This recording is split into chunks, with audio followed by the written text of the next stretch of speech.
Hey guys, today I'm working with a Maytag Centennial HE washer, and it's just a couple years old. It's in like new condition. Right now I've got it on a power wash cycle. Just got the temperature set to cool, light on the soil, and then you've got extra runs off, fabric softener off. I don't run those things, save the water. Of course, everything electrically, mechanically, in a 28-point inspection does get checked, and everything has to pass and work perfectly before it gets listed up for sale. Then I do this test video here as if you were standing here yourself testing it out so that you can see everything works good. Right now it's filling up with water, so I've got a pretty heavy load in there, and it's in the process of filling up with water. It's on the sensing portion, so it's going to know how much water to use and then move into the wash cycle. So we're going to kind of allow it to move through. I'll let you see that the water drains out, it agitates good, and that the spin cycle is nice and fast and smooth and sounds good. So we're going to let it go ahead and finish filling up and move on from there.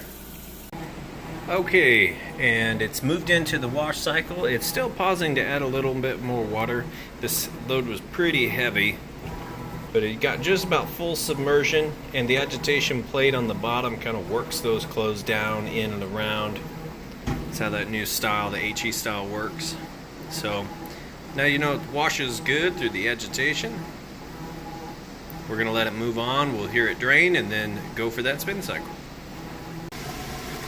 Alright guys, moving out of the wash cycle. It's draining the water out. You can hear it draining nice and fast. Next it's going to move on to the rinse cycle. Alright, we moved in here to the rinse cycle. I'm actually going to show you while it's rinsing that it's moving, spinning nice and fast.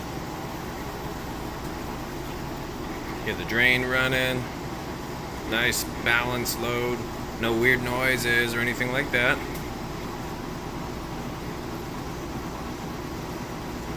And then there again, you saw that it's spinning nice and fast, balanced on the inside. I've got things to do, so I won't actually be here to catch the spin cycle, and I don't want to run it all over again. So I decided to catch it now so you can see. That's going to do it for this video on the washer. If you have any questions, feel free to reach out. Otherwise, I do appreciate you taking the time to watch this video. Have a great day. Thanks.